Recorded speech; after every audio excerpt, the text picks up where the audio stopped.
if you're most likely to reach out for help, it's going to be for a mental health issue. 1 out of 4 of you is going to end up dealing with something that falls under the heading of mental health. Let's normalize this. It is absolutely okay for you to get a little homesick. In fact, the word nostalgia actually comes from the notion of homesickness. You're going to miss your family. You're going to miss the places that you've grown up in. What are the signals that you got to watch out for? First and foremost, sleep.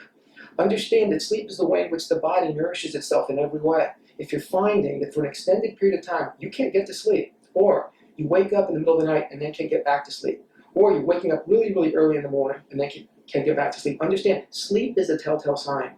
Another way in which you can tell that you had trouble is this is doing a number on your appetite. You're just noticing that you're dropping weight, or you're noticing that you're eating more than usual. There are ways in which your behaviors will tell you, they'll signal something here isn't right.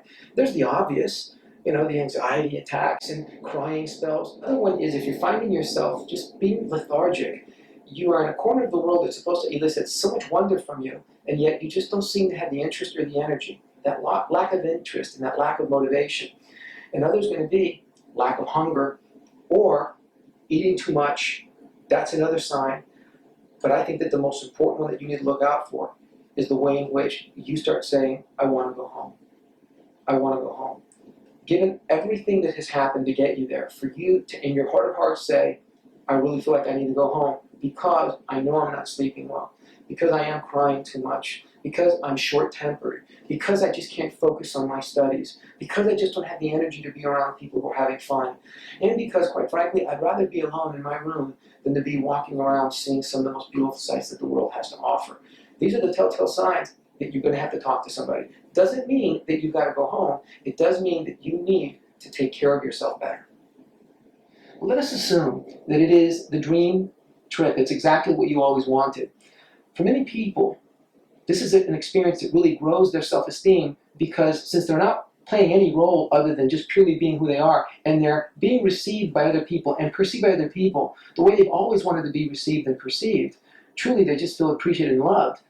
The idea of getting back on a plane to go be with their families can elicit a lot of mixed feelings.